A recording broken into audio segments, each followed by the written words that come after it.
everyone, welcome to this Friday edition of So I Married a Geek, the show where we invite you into our life. I'm Gavin and this is Phil and that's the dog. Is it the dog though? We're going to do something different on Fridays. We're going to do an Ask Us Anything type of situation, but I see all these TikTok videos are like, here's 5 questions for like gay couples. They're so fucking stereotypical, stuff like that. So I was like, there's got to be something online. There's an Oprah daily list of 100 questions for a relationship, and we're going to work our way through this list on Fridays. Oh my. Should be lots of fun because we don't really ask each other questions because I know I'm a pretty open book. He's not always. There'll be things going on and I won't know about it for months because he decides to tell me like months later. So you ready for this? I guess I'm as ready as I'm going to be. Alright, so question number 1.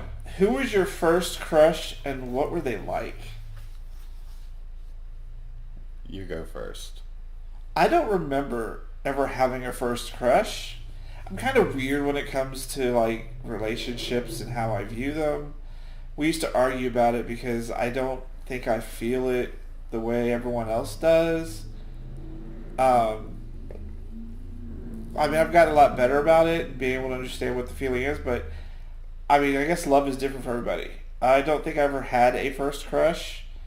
I'm sure if I did, it was probably like someone on TV like everybody else. But I don't really think I don't even remember if I had a first crush. Mine was a TV person. Who? The guy from Gremlins in Gremlins 2. Billy? No. You know what? Before him, it was the dude from Mannequin 2, William Ragsdale.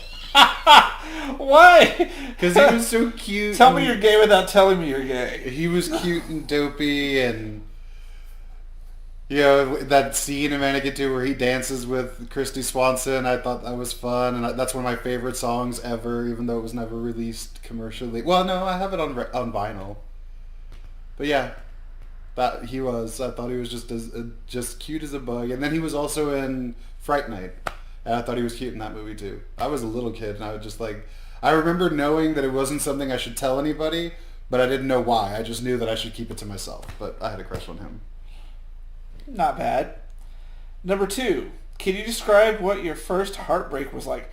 Why would you ask this question in a relationship? Like, I don't know, because Oprah's nosy as fuck. She's acting like when you're dating or married to someone, you should be interviewing them like you're on TV. That's why.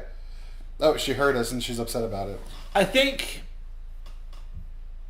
anytime I've actually been bothered, I guess would be the closest thing to like heartbreak is I don't sleep. Like I think like when I had first found out, well maybe this was I was really mad that Jacqueline was married for years and I was still paying for things and she was giving me these stories about my boss is coming to Austin and all these things. It bothered me because I was trying to think about what to do about it with Brett. And I think that's the closest thing to heartbreak I ever came across because she wants attention. It's nice to meet you. How are you doing?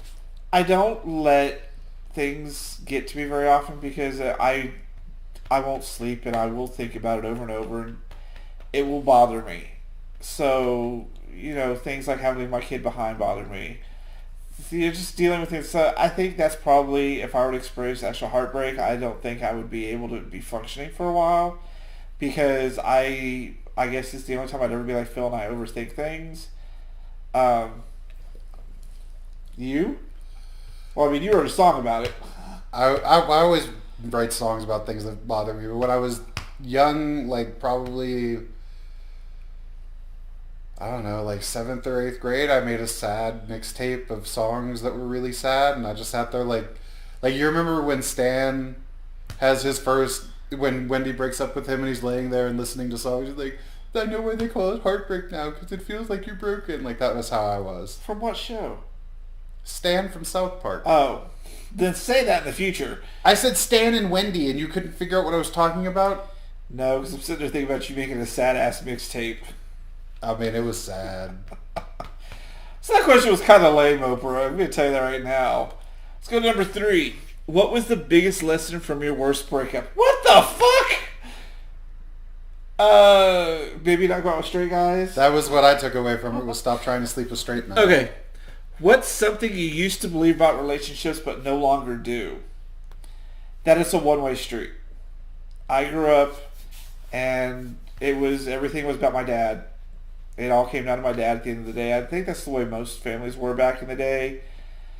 That whole male hierarchy thing, which is completely stupid. I think that was a lesson to not fall for, and I'm glad I didn't. But I have been in plenty of one-way relationships, and they sucked. They absolutely sucked. I always thought that there was such a thing as the perfect relationship, and I no longer believe there is such a thing as perfect. Like, every relationship has its issues, its ups, its downs, and it's up to both of you to work on it to make it work. Like, there's a movie, I can't remember what movie it is anymore, that I liked a lot. It might be... No, I can't remember which one. What movie was that? Anyway, they said that there's always the gardener and there's always the flower, and that there's one person who takes care of the other person, and the other person has to receive all that attention and love. And I used to think that was like, oh, that's so romantic and sweet, and then no, that's where you're in a fucked up, almost codependent kind of thing where you need to feel needed and they need to feel loved, and so you provide everything to them so you feel needed, and then because you provide everything they feel loved, but it's just somebody taking from another. Yeah, that's not a healthy relationship at all. Alright, so what's something surprising that you were afraid of as a child? Is there anything surprising about being afraid of things as a child? My kid was afraid of the playground. Jacqueline made him afraid of playgrounds. He wanted to go down slides, even baby slides. He wanted to go up ladders. I would force him to do it, and once he got out of mom mode, he'd be fine. But I know for Brett, it was playgrounds at first. For me, it was going home. I didn't like going home. It was just kind of a weird home situation. And I was always afraid of people finding out. Like, it was pretty obvious. I had 2 pair of pants. I had to alternate them every day. It was just weird for me, but thinking about it now, because high school's a mean world. It is a mean fucking world. School is just a mean world, period. But yeah, I was afraid of going home. I still am. I was afraid of the unknown, and my therapist and people are always like, well, it's silly to be afraid of the unknown. What are you afraid of? I wanted to know everything, and I wanted to be prepared for everything, and when I couldn't be or I didn't know, that was always terrifying. Dog's like, I've had enough of you. For real. She's like, y'all are boring. What was your favorite food growing up?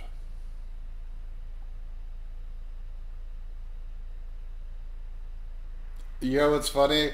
It was pizza, but I can remember when I was really little telling somebody I was allergic to pizza because I didn't want to try it because I was afraid I wouldn't like it. What? Yes, we were at a Chuck E. Cheese at a birthday party, and they were telling me what they had. I was like, I don't like that. I'm allergic to it because I was afraid I wouldn't like it. And once I ate it, I loved it. I loved cheeseburgers as a kid. I loved Burger King. You still love McDonald's. Friday. So my house, every Friday we went to Burger King because there was one around the corner from the house. Because my mom was one of those. Mondays is spaghetti day. Tuesdays shake and bake pork chop day. It was the same thing. But Fridays we always went out to eat, and it always drove me crazy because they would order and my dad would get a Whopper with no onions, extra mayonnaise. My mom would get a chicken sandwich plain with nothing on it, and I just have to get what I got. I couldn't ask for anything special because it would take too long. That's exactly what they would tell me. It would just take too long. So you just pick it off is what they would tell me. Used to drive me up the fucking wall.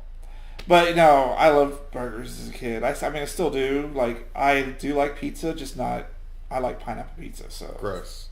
There's no... You like abominations. I like you. You like abominations. With that hat, yes. You're never going to let that fucking hat go. Nope. I need to find some, fun questions for next time. What's your favorite meal now? Pho. General Tso's chicken. Pho is my favorite, dude. I could eat pho every day and never get tired of it. Yeah. You've been, like, we've had those times where I didn't feel like cooking, where for like 3 days in a row I was like, let's get Vietnamese food, and you were like, no. I'm okay, depending on where we go. Like, the little Chinese place here, there's only so much you can take of it. But, like, Vietnamese 888, I could probably eat there all the time because their flat noodles are amazing. Yeah. That's where we actually met, was Vietnamese 888. Yep. Some of the places around here could be really good. But, yeah, I can do General Tso's chicken or orange chicken all the time. I fucking love that shit. Gross. Orange chicken's gross. What was the first album you ever owned? Oh, shit. Oh, shit. Okay. It depends on how we define owned. Okay, first one you ever owned. I had no idea what it was. But I was in elementary school and we were told to bring an album that we owned, and the only album I owned, or we even had in the house, was a cassette tape of Roger Daltrey.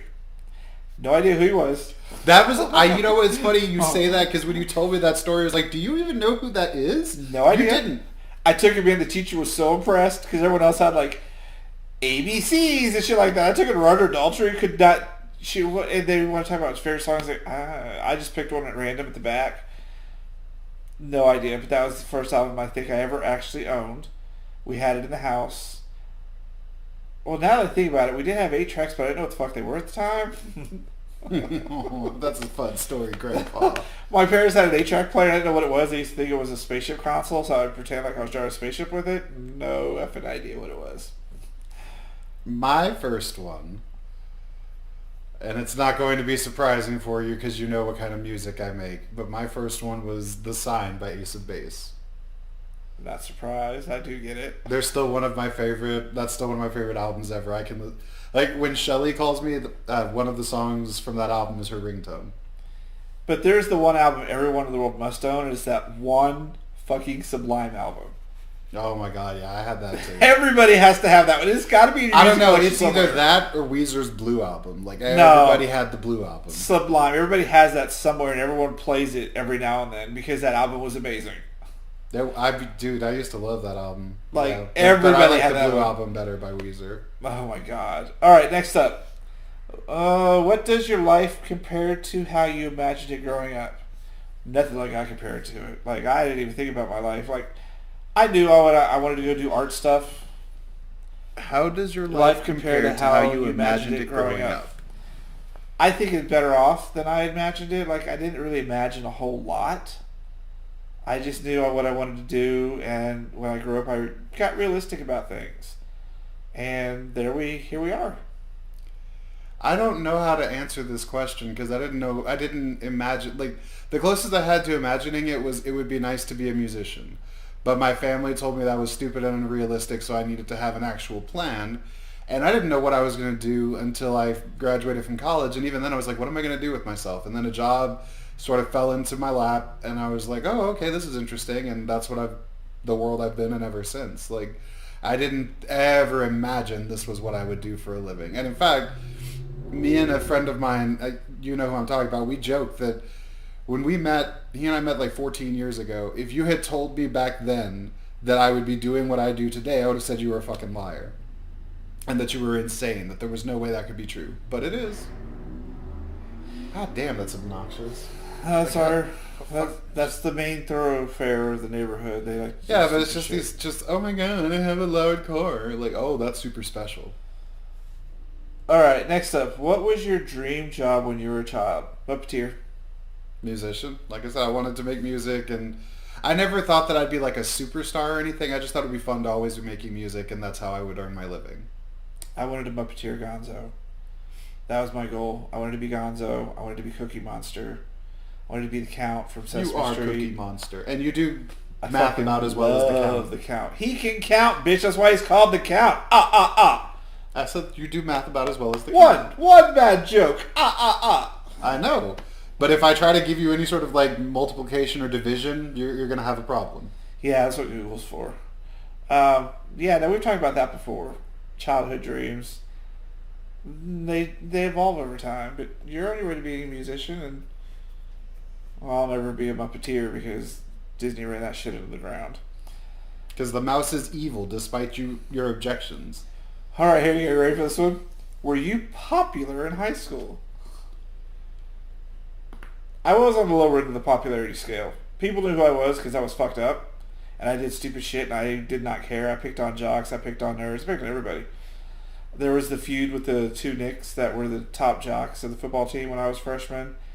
I jacked with their car, I jacked with them, they jacked with me. I think that kind of set the standard for the rest of my high school career, where don't fuck with me because you never know what the fuck's going to happen.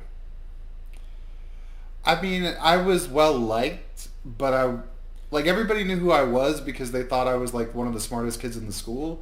But I mean, when I finally decided, I was like, you know what? I can't keep making shit up. I'm gay, and I just kind of told everybody. It went from I was well liked to some people who didn't give a shit like me, and then people who had a problem with it didn't like me. But no, I mean, I wasn't like going out like what you imagine popularity to be. No, that wasn't my life. I'm glad that I wasn't like that Uber. Like, I don't think I would have survived to be where I am. I don't think anyone that's ever that popular in high school survives. The reality comes crashing down on them really quick. Yeah, I think being grounded is the best possible way because that world is awful. High school is awful, y'all. Yeah. Awful, awful, awful. All right, we'll do a couple more. What was your favorite school subject growing up? God, Oprah, you were lame. Art. History. I got to be in art all the way through high school before my parents let me do it anymore because it was too easy for me. My mom said my dad, she blamed my dad blamed my mom, but they would not let me take art in high school. I was so good at it that middle school I could just skip my other classes and go sit in the art room because they didn't care, and I would still pass the other classes. Yeah, I used to do that in high school with Latin. I would skip that and go hang out and debate. We didn't skip. I would just say, hey, I'm going to go to the art room. Okay. Oh, I would skip. Nah. I skipped Latin like 36 times one semester. I remember skipping. And I made 100 every 6 weeks. One teacher would not let me or Brandon skip was Miss Aston. She would always know. And she'd be like, I know you're not going to be here, but you're going to be in my class. I don't care if you skip everything else. So we'd have to wait till after second period to leave. She was like, nope, you're going to be in my class. She was like, that was my favorite teacher. I fucking love Miss Aston. She was the best teacher ever for English. I was supposed to teach Moby Dick, but that book's boring, and none of y'all want to read it, so we're going to move on. That's basically her attitude was, I'm not going to make you do things you don't want to do. We're going to, go forward and actually teach good things. My debate teacher was the best. She was amazing.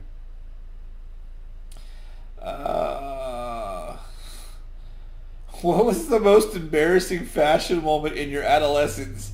God, it was the 80s. Let me count the ways. There was my Swiss Miss outfit. There was my Hypercolor t-shirt outfit. There was I love Hypercolor. Well, not so much Hypercolor, but it was like this weird lenticular shirt that went from yellow to green that I got at like Spencer's. I had the Hypercolor where you... The Hypercolor that was... colors. Yeah, that was fine. No. Let me count the ways. My towel cloth, rainbow bright looking shirt I wore in every fucking elementary school photograph. Or my ET shirt that I would wear if I couldn't find my rainbow bright. We're like, let me count the ways, y'all. I've got photo books full of this shit. It was not my choice because I did not get to pick my haircuts. But the mullet that I had was just fucking awful. You've seen it when I was like in kindergarten. No, I have not seen you in a mullet. It was awful. Does Gina have a picture? I hope not. I hope none of them survived. It was the 80s. Come on. Oh, you got a photo book right here somewhere. If you find it, we're not sharing it with anybody. I think it's back there. Do you want everyone to see your Swiss Miss outfit? Like I'll show my Swiss Miss outfit, no problem. I'll show Kelly's Lisa Frank animal neon print outfit with his mullet, no problem. I ain't got no shame, y'all. No, you don't. As my mother would always say, not the end vergüenza. You just don't.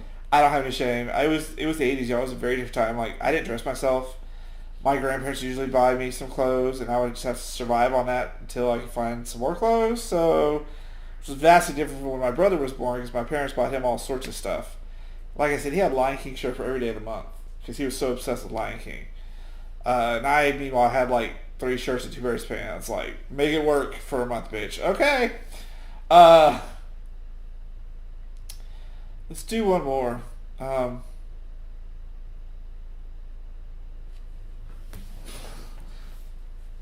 Wow, she asked some lame ass questions though.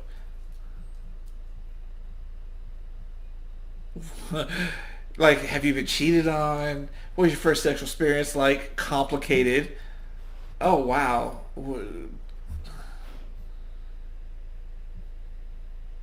Wow. Oh, here we go. Last one from this one. What historical era would you most and least want to go to? Most, I would probably want to go to Elizabethan England, because I just find that period fascinating, and I would love to see her in action in the crazy spy world they created. Like, we think we have sophisticated spy networks now, but think about back before you had satellites and technology to track people. Like, that was a crazy-ass world. And least would be the Old West. Like, I don't understand why people want to live in... Like, that Seth... what's the name of the guy who did... Seth MacFarlane. A Million Ways to Die in the West. I love that movie because it points out to people who romanticize that era, like, you can die walking across the field to go take a shit in an outhouse. Like, why the hell would you want to live then? I'm not a huge fan of the Western era. I don't think I'd want to go to the Wild West, but I do understand though you're exploring the new world. You're going out, well, not the new world, but that's what Elizabethan England was about. Yeah, but they did it in weird ways. It's going to sound really fucked up, y'all. I'd like to go back to ancient Greece and ancient Egypt to those times. They had all the weird gods and watch them build pyramids and the weird shit that would happen, because you watch shows like Ancient Aliens, all those other weird historical ones, like, how did they do this fucking lighthouse with no fucking electricity? Like, go back and see, like you said, how they managed to pull the shit off without modern conveniences, and see if there were aliens. Like the Ancient History Top 10 show that we watched that I really like. Man, the things that they did back then with nothing. How does it work? Like, are we just crazy? Like, go. I would just to go and see it. Just good old fashioned Egyptian ingenuity. Yeah, just to go see how they actually did it, and like try to stay in the shadows because I don't want to be caught. Yeah, that's the caveat is wherever we went, it would have to be like the whatever, I can't remember what movie it is, but basically they're like, oh no, these are the rules, and they can see you, or you can't see them, but they can't see you, but you can see them. You can't interact with them, but you can observe everything happening. Yeah, that would be fine. But no, like, God, because if I went to Elizabethan England, like, it stank horribly. Like, you wouldn't be able to walk around ancient Rome or ancient Greece because it would stink out loud. I just put Vaseline in my nose. They didn't have that back then. I take it with me, bitch. That's a good way to stay hidden and secretive. Also, you don't speak their language. Yeah, no, I would know what the fuck's going on. I have to take Google with me and translate everything. But I think to see how they did it would be really, really fascinating. Because the things they talk about in these shows are really fascinating. Like the lighthouse that was a laser beam. And maybe they had some form of electricity, and they showed you how they did it with like water buckets and weird stuff, like just to go see it. And it's pristine, well not really, maybe pristine, but new glory where it's not all destroyed and looted and stuff. I think that'd be a lot of fun. But yeah, so that's been our Ask Us Anything Friday. I'm going to find us a better set of questions. These are kind of lame. Yeah, these were... But it's 100. I was like, this will take us through a few days. No, these are bad. No. Yeah, if these are the kinds of questions she asks people she's dating, it's... Well, no, I'm not going to say shit. She's a billionaire, what can I say? Who's your hall pass celebrity crush? We're not talking about that one. No, we did that once. We did that one and that's already. why you're not allowed to talk to certain people. Oh. So thank you guys for watching. Send us questions if you want to send us questions. I'm going to find us those questions. Well, on Fridays we will do question and answers with each other. We'll ask questions that we find online that you guys give us, or that we come up with on our own self, and it'll be a lot of fun. We're going to find lame-ass Oprah questions. I got to find one of those, like, half these questions are about sex positions and shit like that. Like, really? I think we know each other pretty well. See, now that's a good question for us. What? Who's more likely to live through a zombie attack? Because I'm going to Harley Jill's house. Jill knows how to throw fucking axes. They have enough stuff there to supply us for a long time. We'd be good. Also, I would just start screaming and running in circles. He would panic. Yeah. Then you would hear my girl scream. Ooh, I need to find this what would you do questions. That's what I need to find. What would you do if blah, blah, blah, too, what we'd say. Because you would totally be like, oh my god, there's zombies, ah! Your voice can't get as high as mine. No, he does. Yeah, he has, especially when you tickle him, and he's not prepared, it's hilarious. He goes straight on, like, 5-year-old schoolgirl. Tell me I'm wrong. You can't, because I'm right.